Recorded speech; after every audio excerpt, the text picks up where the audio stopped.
Hey everyone, welcome back to another Harborside episode. And the rest of this month, we're going to be talking about penises, which is just so much fun. There's just so much to unfold there, maybe. But hey, let's pay the bills. This is all this is going to be sponsored by Core Medical. You guys know that I'm a big fan of theirs. I've been working with them for some time now. And they don't only do testosterone, but they also deal with the ED stuff because it's all kind of linked, right?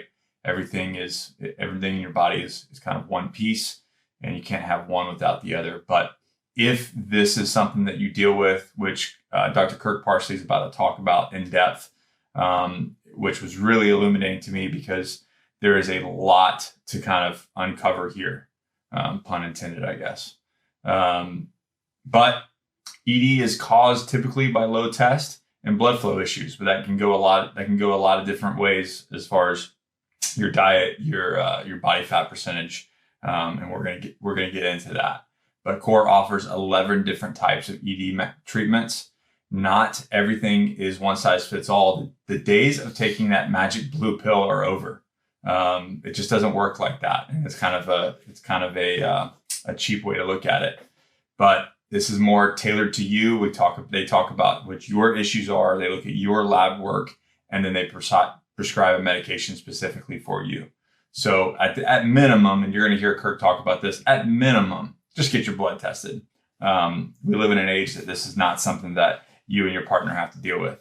So enjoy the episode. All right, we are live, and we're back with another Harborside episode with Dr. Kirk Parsley. And we get to talk. We're all month we're talking about erectile dysfunction and dicks. So my first thought was like, I got to get a Navy SEAL in here to talk about dicks because they just love it so much. Dicks are so good. So let's just jump right into it. Is this more common than people think? Is ED situations more common than people think?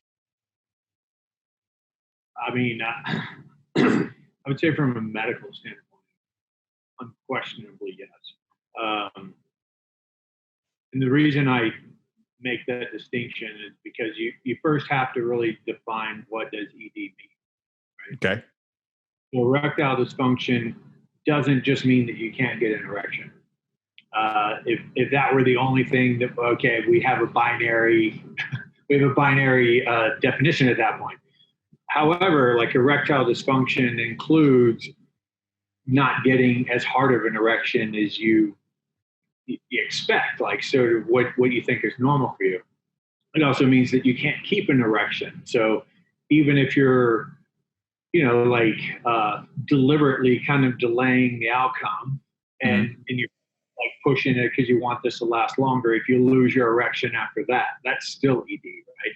Or if you can't control when you orgasm, like you orgasm before you want to, or you just can't quite get to orgasm. These are all forms of ED.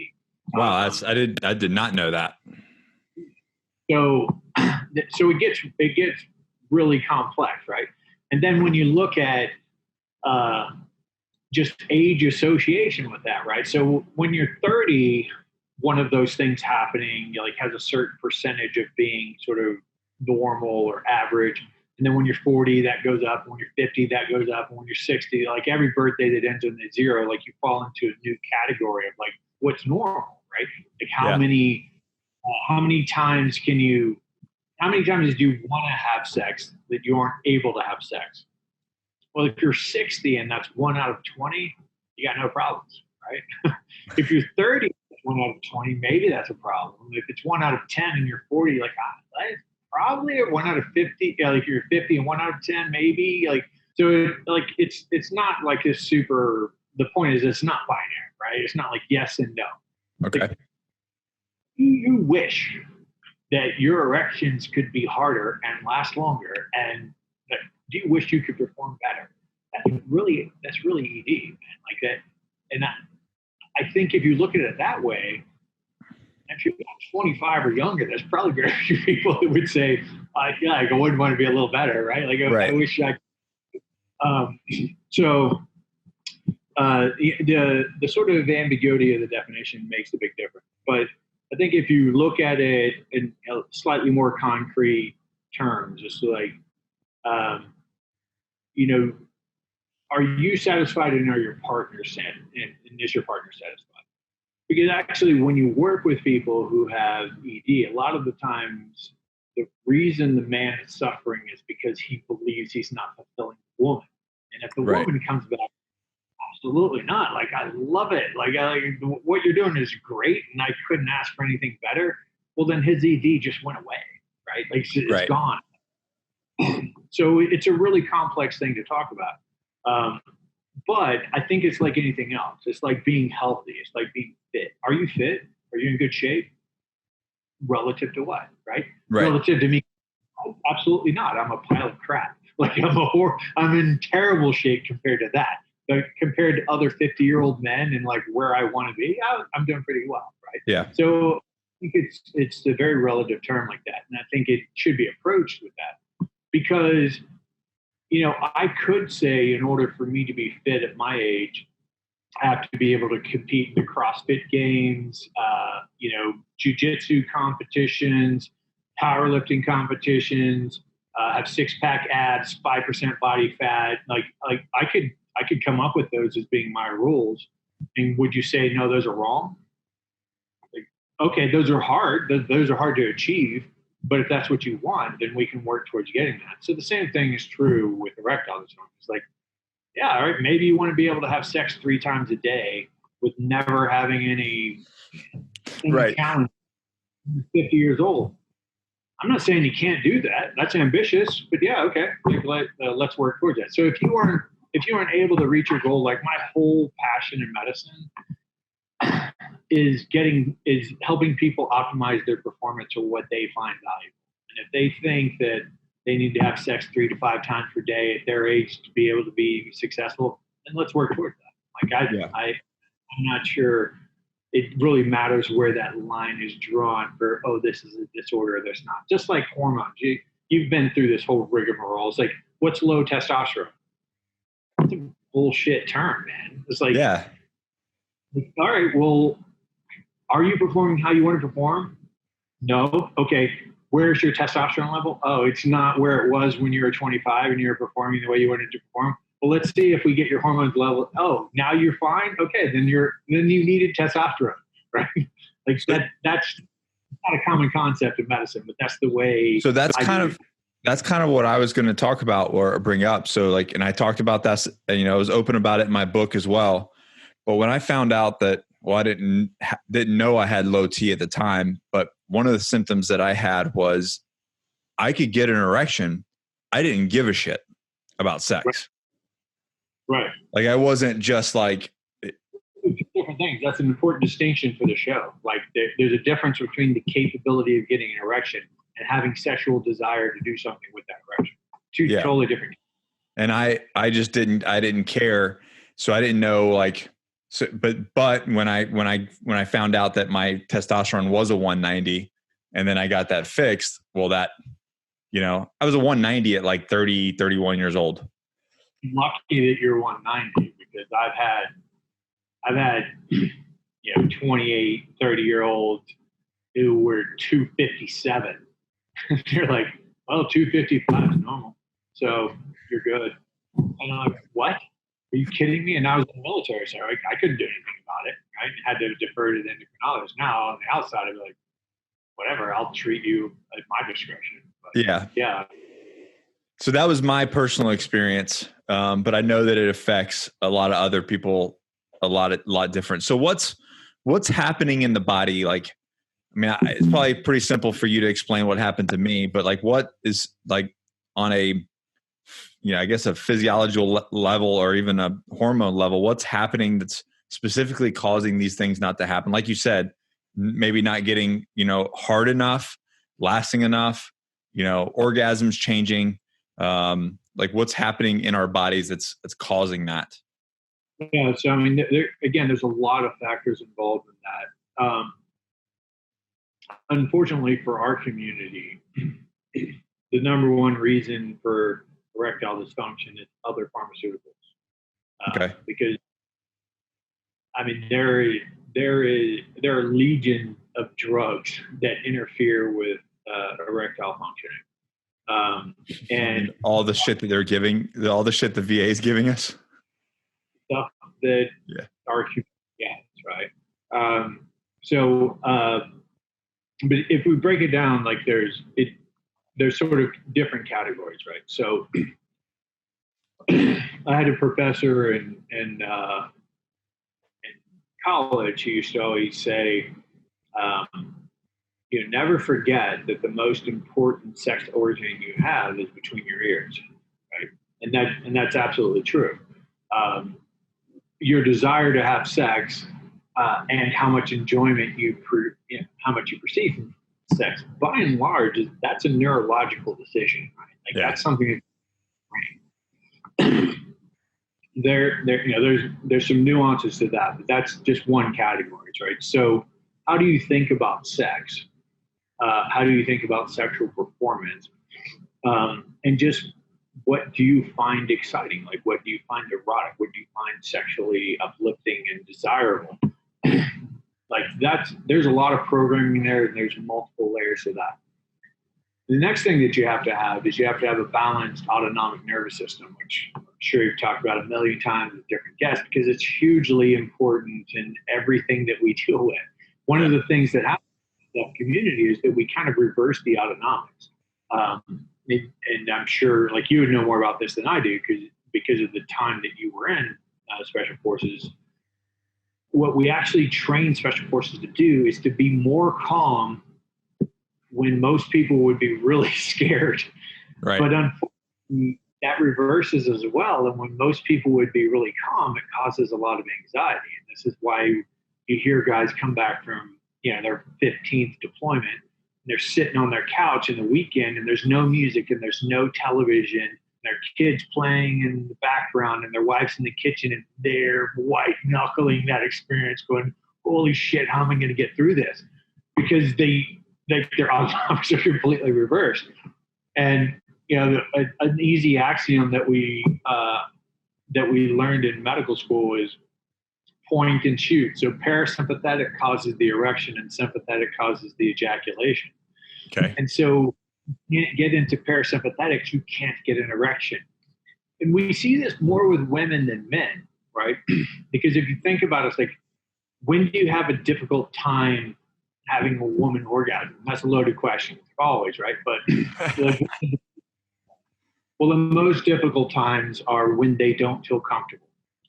It doesn't matter why they don't feel comfortable. They don't feel comfortable about what you're doing. They don't feel comfortable about how they're feeling. They don't feel comfortable about the environment. They don't feel comfortable about whether or not they should be there. They don't feel comfortable enough about their own body. It's like, what's making them uncomfortable? We don't know, but that's parasympathetic. So they can't really get aroused, right? And if you keep pushing through that, they can usually still have orgasms because that's sympathetic, right? Just like in men. So you can get past the discomfort with enough activity, I guess. Right. And that's the male way of not getting there, and that's not what the women would prefer. They would prefer to re-engage that and make them feel comfortable and let them enjoy the experience more than just the orgasm. And so, like, men have the same problem. So even if you're not aware of it, if you have excess stress hormones, like, excess stress hormones lead to sympathetic tones, which means either you're not going to be able to get an erection when you want it, or it's not going to be as hard, or it's not going to last as long.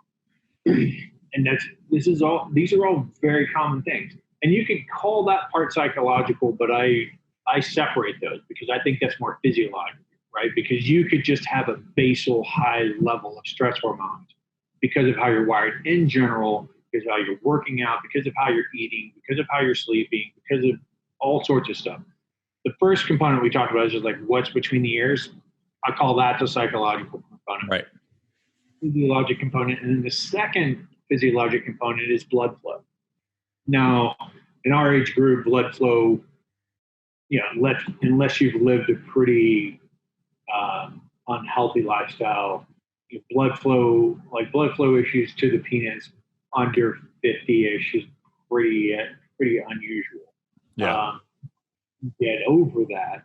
I'd say that's kind of the ballpark. So late 40s, early 50s is maybe where that would kind of start. if you get into your 60s and 70s, for sure, that's a component because all blood flow just decreases. Our heart pumps less, our blood vessels become less pliable, and we have more narrowing from atherosclerosis, and everybody gets atherosclerosis to some degree. Is there I'm listening to you talk, so I'm starting to think, okay, so there's a mental component.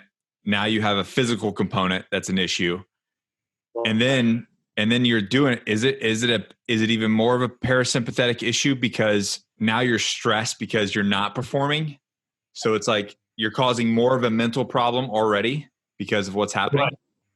Yeah, so the number one reason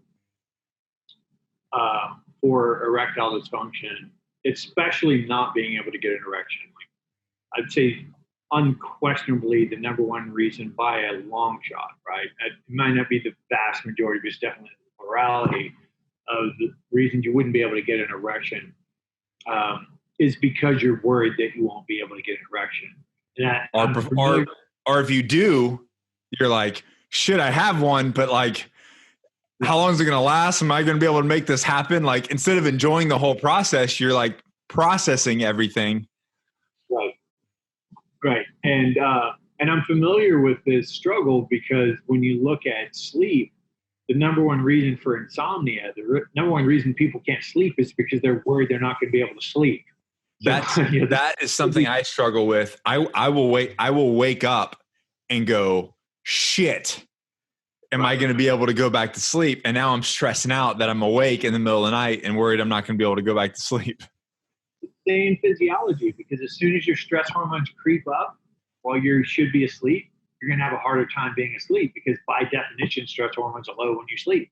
Right. And the same thing with like trying to get an erection, just like as soon as you start stressing about whether or not you're getting an erection or whether or not it's going to last long enough or you're going to be able to fulfill the desires of the woman you're with, as soon as you start worrying about that, you built up stress hormones that are going to make that much less likely. Yeah. And this has nothing to do with mental toughness. This has nothing to do with self-confidence, right? It's like I can be self-confident as hell, but put me in a ring with Mike Tyson, my confidence is gone. Right.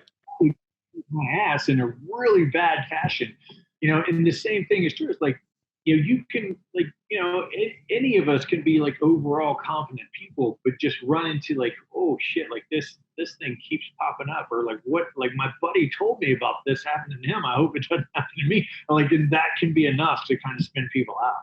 Yeah. And so let's break it down by like decade. You've got a guy in their mid-20s and they're not, and let's just say that let's not label what kind of ED, but they're not performing to where they want and for their significant. What do we do? Less than what they want.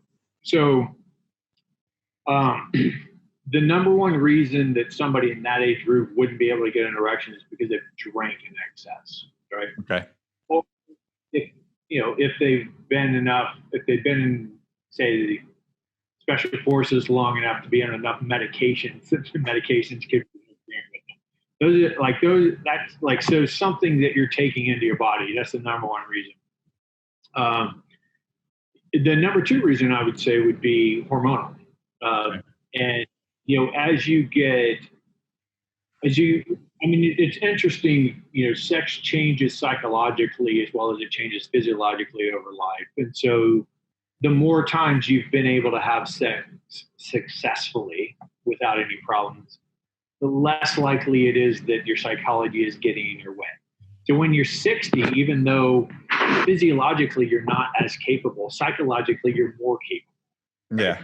Than someone who's 20. So I would say if you're young, and I would define young as under 30. Okay.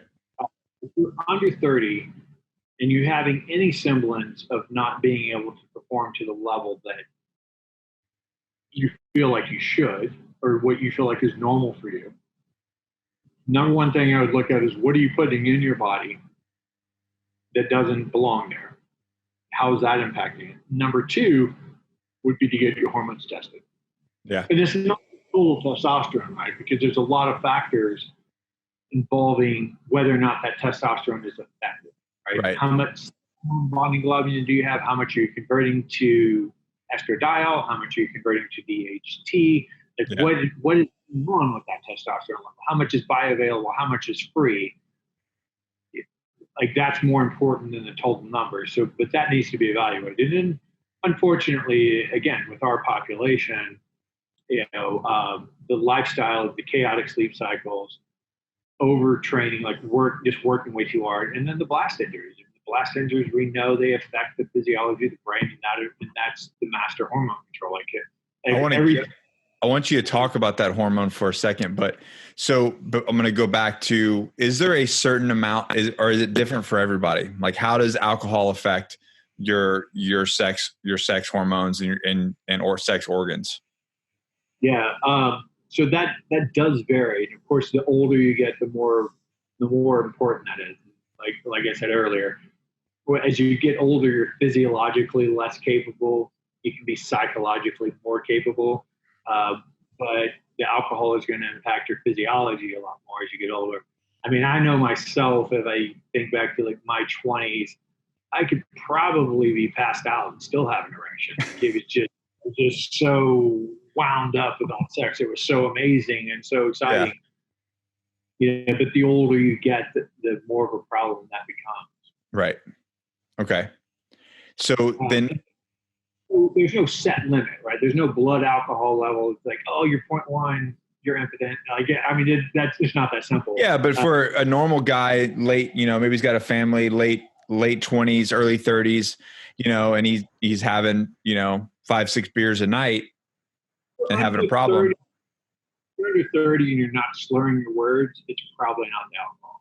Okay.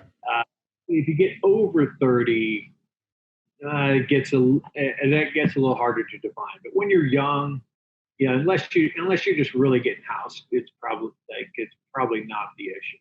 But that's a generalized statement.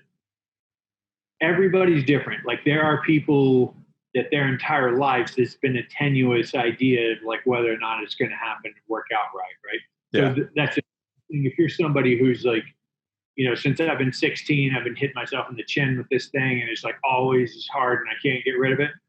And then all of a sudden it goes like unless you're really, really drunk, this alcohol is probably not the issue.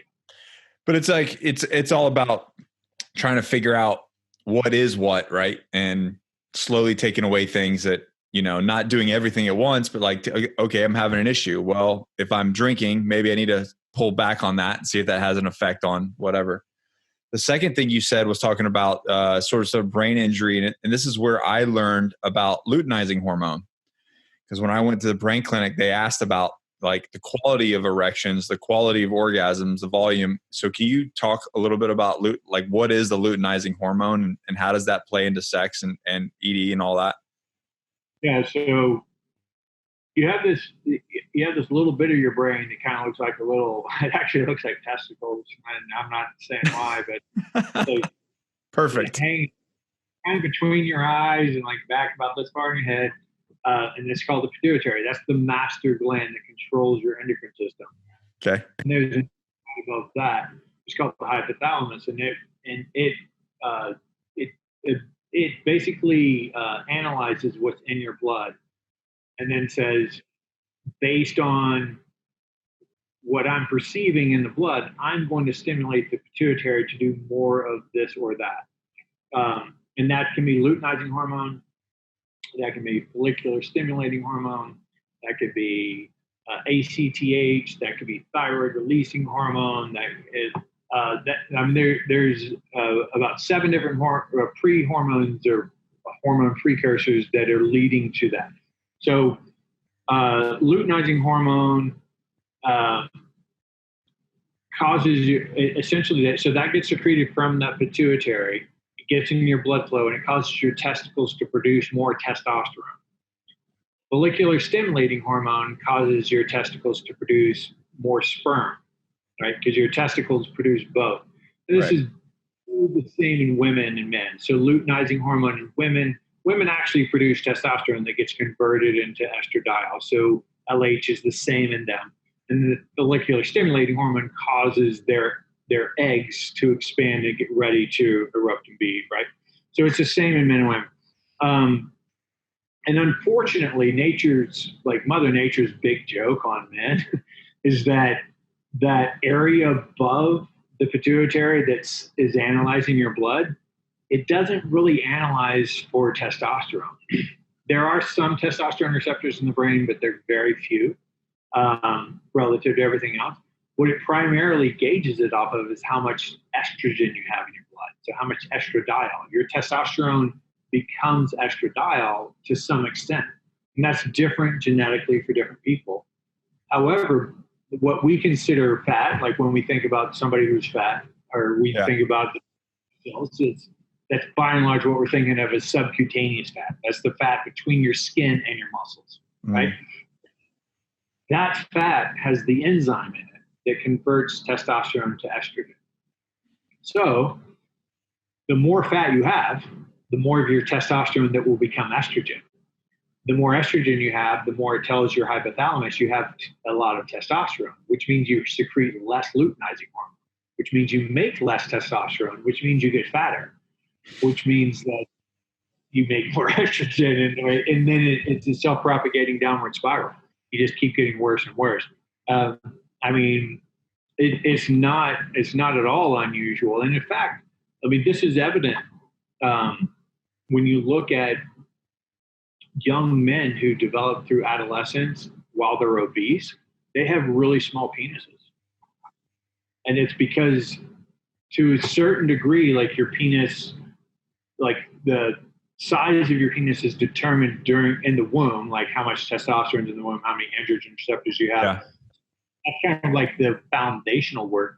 But then your adolescent years are when like how much of your potential are you going to reach? And if you're obese, it's maybe nature's way of saying, well, you're not as viable as a candidate as somebody who's not obese, and so you're going to produce, like you're going to like have a better reproductive organ. I don't know exactly the rationale, like that, you know, not that anything ever thought through it, but exactly why that happens is sort of slippery, but it's because they have so much estradiol. Yeah. They have such low testosterone levels. And of course, they get man boobs, and they have small penis, and they don't get as strong, and they're not as aggressive, and they're not as assertive, and it gets a really big obstacle, you know, for somebody that age. And that total digression, but you know, that I think it illustrates the point. Yeah, I all I'm hearing is I need to stay as jacked, tan, and ripped for as long as humanly possible. Absolutely. Like, yeah. If you want the performance that's associated with that look, you have to have that look. Right. I mean, a few genetic outliers, but you know, by and large, the reason we fear people who are like, the reason we're more intimidated by somebody who's big and muscular and jacked looking is because they're much more likely to be able to kick your ass. And so it's just the way the world works. And it makes a lot of capabilities match that. Yeah, it makes a lot of sense what you're saying too, because even like with a lot of the fitness clients that I have, if I got somebody who's, you know, pushing 400 pounds, and I'm thinking of several people right now that are just absolutely solid performers that are really, really overweight, like 300 to 400 pounds, and now they're sub 200s, and they're like, my whole life is different. Sex, my relationship, my self-esteem. I mean, yeah, and I alluded to that earlier, but it's just, it's true for men as well. Men tend to doubt themselves less than women, and by and large, that's a testosterone issue, right? Right. The primary sex hormone for men and women is testosterone. Women have 10 times more testosterone than they do estrogen. But women also have 10 times more estrogen than men do. Right. And men have more estrogen, men have 10 times more testosterone than women do. However, it's like the body, the self-evaluation, like our own self-image as to whether or not we're sexually attractive and viable, it's a lot, that equation is a lot worse for women than it is for men. right? Women have much more body concerns than men do. And you see this, right? Guys with big people think they're badasses and like they're doughy. They used to be fit and like they still got some muscle under the fat, but the pretty fat guys now, they still think pretty highly of themselves. Right. And they're going to be just fine probably because as far as that component of it, they'll run into issues with blood flow and physiology, but their psychology is going to allow them to keep going. But whereas women, it's more, it's much more likely to be a psychological issue that they don't feel sexual desire because they don't feel sexual desire full. Right. And so for men, when the overall testosterone, the bioavailability of testosterone, it plays a really big part in how sexual we feel. Like this is primarily the desire component. So I don't remember if it was before the call or after this started. We were talking about the difference, between being able to get an erection and having sexual desire. Those aren't the same things, right? Like you can be fully capable of getting an erection and not really have any desire to have sex. You can even have sex with your erection and you can very likely lose your erection before you reach climax because you don't have any psychological desire to do it. So my point is that men, if men's testosterone levels are adequate, and I would say even optimal, like I'd push that towards optimal. If we can optimize your testosterone levels, which should just be done for 56,000 different health reasons. Yeah. But that should just be optimized from the beginning. But if that's optimal, there's a very small chance that the reason you're having erectile dysfunction, like less performance than you want, the reason you're having that is very unlikely to be between the ears because that's by and large, that's being controlled by you having adequate testosterone. Right. So okay, we drink a little bit less. We're looking at what kind of meds we're putting in our body. We're staying healthy and fit. And I say healthy and fit as in like in my opinion, men should be below 20%. That's like men should not be over 20% body fat. 15. Like if you want to be fully vibrant, like if Yeah. Like function below 20%, but like if you want to really be like a woman slaying machine, you're going to have to be below 15. I think. So what about diet? How does diet play into, sex hormones and sex organs? Yeah. So, a protein deficiencies hugely play with it. I can't say that I remember the pathway with that, but I know that, if you're protein deficient, you really can't do anything anabolic, including procreating. So just think of those two things as the same, right? Just like if you're able to build muscle, if you're able to get stronger, if you're able to increase performance physically, you're anabolic, right? You really need to be anabolic to have sexual prowess, right? That's unquestionably those two are associated. The other dietary thing that I would say is, well, of course, if you eat a sustained poor diet to where you have elevated insulin to the point where you become pre-diabetic or peri-diabetic or diabetic, God forbid, that actually damages blood vessels, and then you could be talking about a vascular problem. But anything that you eat that your body perceives as something that shouldn't be in your body, and that can be something that would be otherwise healthy. Like strawberries are a good example, right? Nothing wrong with eating strawberries unless you have some sort of an antigenic response to strawberries. Certain nuts, certain seeds, certain vegetables, nightshades, like there's all sorts of things that can irritate. And once something irritates your gut, that's perceived as a threat. Your immune system handles threats once they're inside of your body. However, your immune system and your stress hormones go hand in hand. So if your body is ramping up immune function, a big component of that is ramping up adrenal function, and adrenal function is what produces your stress hormones. So if you're eating things that are irritating to your body, perceived as threat, perceived as foreign, something they don't really want, you're going to elevate your stress hormone. Now you're going to get into that. I think there's a second pathway that I talked about, just having a balanced autonomic nervous system. That just makes it harder that makes it harder to be aroused because your parasympathetics are lower than your sympathetics. Right. And that can be heart rate variability is like a pretty easy way to do that. So if your heart rate variability, if you're wearing some sort of monitoring device that allows you to monitor your heart rate variability throughout the day, and that's looking pretty solid, and you're having some sort of performance issue sexually, that's probably not parasympathetic. So we've ruled out one thing, right? We've ruled out one of the categories that could be leading to this. Yeah. And see, I think that the older I get and the more, I guess, educated I get, the more I'm like, I'm going to eat everything that's fresh, only fresh food. I'm going to keep my body fat as low as manageable as far as, where I can have a Guinness, and not like photo shoot lean, but like something sustainable. Like you said, like 15% that I can still have a burger and fries and a beer when I want, you know what I mean? I stay active, but I'm not like starving and dying all the time, I think that it kind of, in listening to you, it's like, it's not really one thing. It's a whole picture. You can't dive into this one little thing. It's like, it's the whole body. It's your mind. It's your organs. It's what you put in there. It's how you exercise. It's your whole outlook on life. Yeah.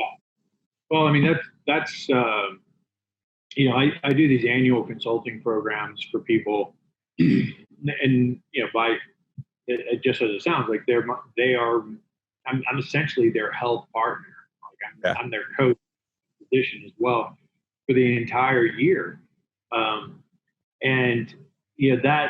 Exactly what you said, like that concept just keeps coming back over and over again. It's like the 4 pillars of health, right? Like the behavioral pillars of health.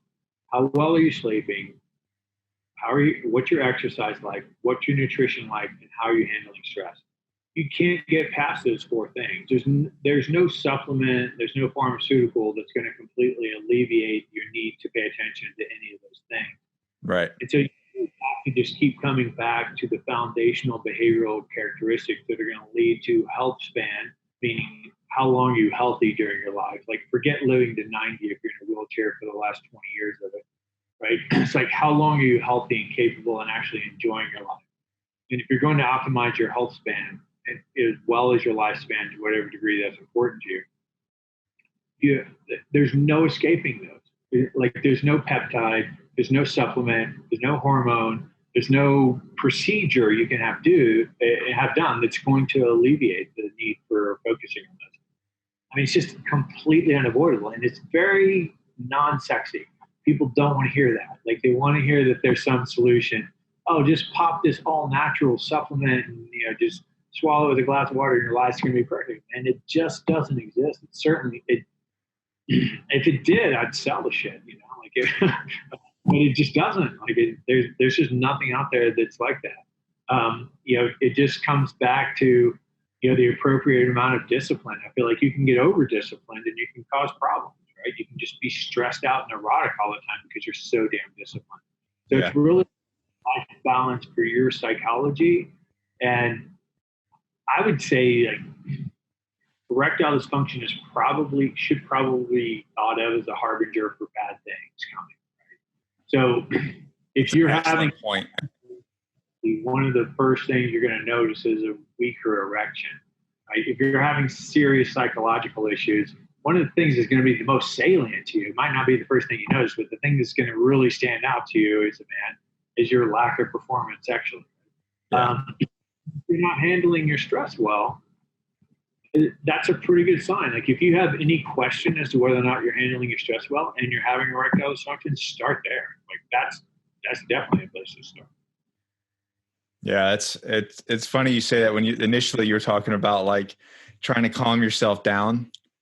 Yeah, especially with veterans. Like I remember when I was first going through the whole transition of getting out and then trying to become more healthy and more conscious of where my mind was. We would do these meditations and I would literally I would almost have an anxiety attack trying to meditate or go to a float spa or something. And I'm like sweating. Benefit from this? Am I doing everything I'm supposed to be doing? Yeah. Yeah. I mean, I remember learning meditation and being like, wait, hold on. Did they say to control my breath or not? Wait, am I, and like, I'm just thinking about a million mechanical things. Like I have to be doing this correct. And it wasn't until I got to the point, it's like, oh, the whole point of this is to not be thinking about what's correct. Yeah. But jumping out of a plane at 13 grand with a ruck and a rifle, I'm like, ah. Damn step though. Like when you first learn that, you think about like how many times did they beat things into you? Where like you're literally going through motions that are like it's being narrated in your head that you're doing what they told you to do. And then it becomes automatic after a while. And then there's zero stress about it because you don't have to think about it. It's the whole point of the training is that we're not going to let your psychology get in the way of this. We're going to make it so entrenched in you that there's nothing you can do to screw this up. Right. You can. Yeah. That's funny. Well, I won't keep you any longer. I know you got to go save the world. One sleep issue at a time. Yeah. So for the audience, I would say first examine your psychology. And if there's anything apparent about that, then you don't even have to share this with anybody. If you have any doubts in your mind that there's a psychological component, there probably is, right?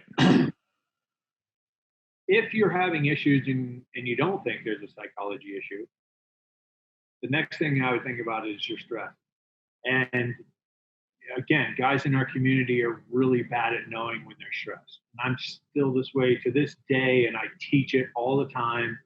And I will be stressed out of my freaking mind for 2 months.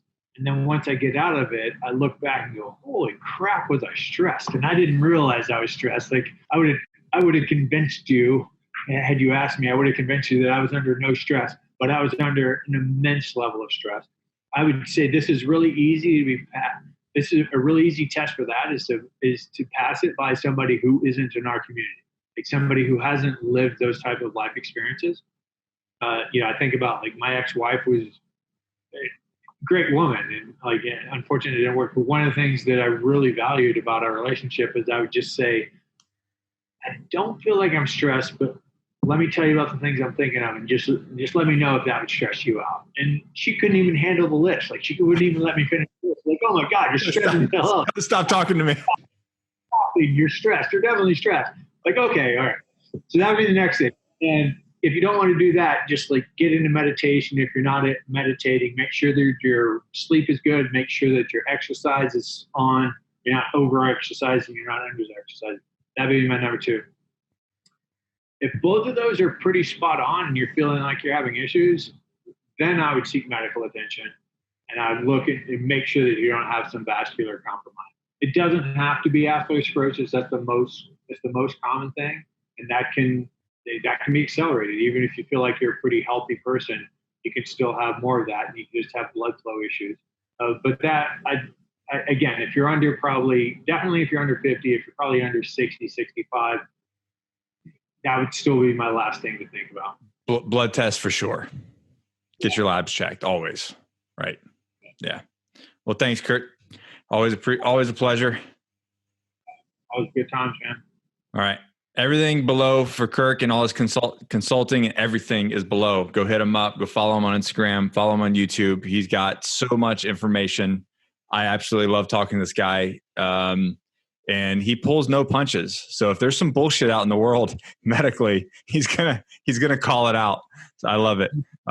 You better reap the benefit of that before I get like ostracized to some deserted island or prison cell or something for telling you and me both. You and me both, sir. All right. See you next time. Hey guys, hope you enjoyed the episode.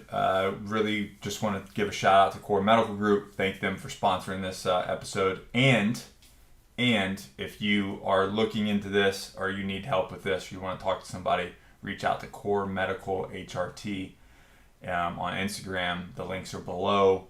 And like I said, they've got 11 different meds.